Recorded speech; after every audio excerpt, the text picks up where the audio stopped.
大家好，我是老李，今天和大家分享一下关于摄影构图中的建筑摄影。喜欢摄影的朋友可能已经拍摄了足够多的关于建筑题材的照片，但是回过头来，我们却发现它们基本上都是完整的建筑体，却缺少一些饶有兴趣的建筑景观。其实有很多建筑光从整体上看上去看不出什么有趣的细节来，所以这就需要我们仔细的观察来发现它的美。这是一张夜晚的城市风景，我们在下边可以看到五颜六色的霓虹灯以及灯火辉煌的建筑物。我们可以发现下方的暖色调比较浓郁，向上看去逐渐变成了冷色，所以我们能看出这张照片城市夜景的冷暖对比还是比较明显的。像这样的照片，如果再加上长曝光，记录下车水马龙的车轨效果，会使画面另有一番滋味。这张照片拍摄者通过仰拍的方式来拍摄的这幅照片。通过这张照片，我们可以看到拍摄者是通过三角形构图，使整个画面看上去具有安定、均衡但不失灵活的特点。通过仰拍的方式，我们可以获得线条向上聚会的效果，这种效果让建筑物看上去顶端狭小而底部宽大。在这幅画面中，我们可以找到多个三角形，我就不一一画出来了。有兴趣的朋友可以找一找这里面一共有多少个三角形。我们再来看下一张照片。在这张照片中，我们可以看到窗户有序的排列，看上去是不是非常的整洁而干净呢？其实有些不起眼的建筑，通过对建筑物局部的拍摄，就会有了重复性。这样的构图在有了重复性之后，也会使画面变得非常的好看。这幅照片拍摄者同样采用了重复的建筑，选取局部进行拍摄，与上一张照片比起来有异曲同工之妙。这是一张在破旧的建筑物中拍摄的照片，我们也可以看到在残破的墙上的涂鸦，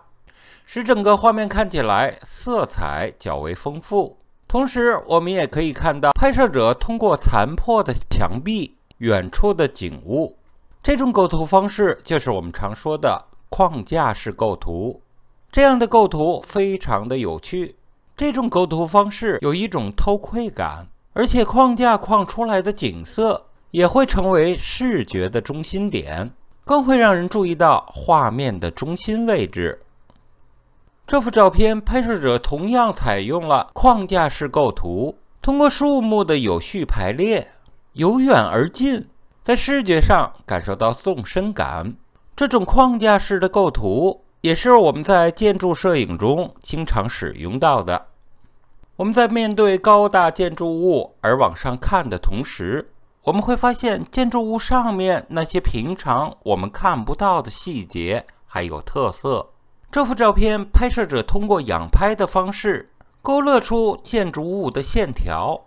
呈现出来一种新鲜的视角。画面看上去是不是非常的好看呢？这幅照片拍摄者也是通过仰拍的方式来勾勒出建筑物柔美的曲线。其实我们往上看建筑会有一种很奇妙的构图，展示建筑物的曲线美，会给观看者带来视觉上的震撼。这同样也是一张拍摄者通过仰拍的方式对建筑物的内部结构进行拍摄。所以我们说，在现代建筑中包含了点线面的规律性，蕴含十足的科技感和时尚感。所以我们在拍摄时需要从不同角度，从近到远的去寻找细节拍摄。我们再来说一下纵深感。纵深感也就是建筑的透视感。当一个建筑物是呈现有规律的特色之后，拍出来的画面会造成一种纵深感。我们利用这种纵深感来强化视觉的变化，然后使画面呈现出一种不一样的效果。当然，我们也可以通过对称式构图，利用水中的倒影进行拍摄。建筑的一大特点就是平稳对称，在现在的建筑中，处处都分布着对称关系。平平稳稳的建筑，关于中间线对称，给人以稳重和对称之美。这是一张在蓄水池内拍摄的照片，拍摄者通过光与影的结合，明与暗的对比，使整个画面看起来有很强的纵深感。通过水面上的倒影，使整个画面形成了对称关系，使整个画面看上去非常的平稳。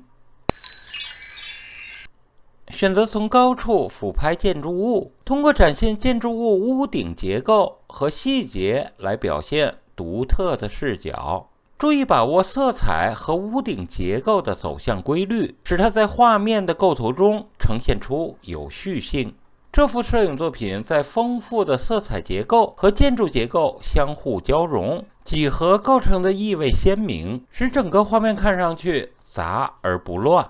在这幅作品中，俯视角度下的建筑所展示出来的不同于我们在地面上所观察的结构特征，它会以崭新的面貌展现在我们的面前。所以关于建筑摄影方面，我们要多寻找不同的角度进行拍摄，从局部到整体，通过我们仔细的观察，一定能找到独特的视角对建筑物进行拍摄。希望我们喜欢摄影的朋友都能拍出精彩的建筑照片来。好，我是老李，非常感谢大家收看，我们下次见。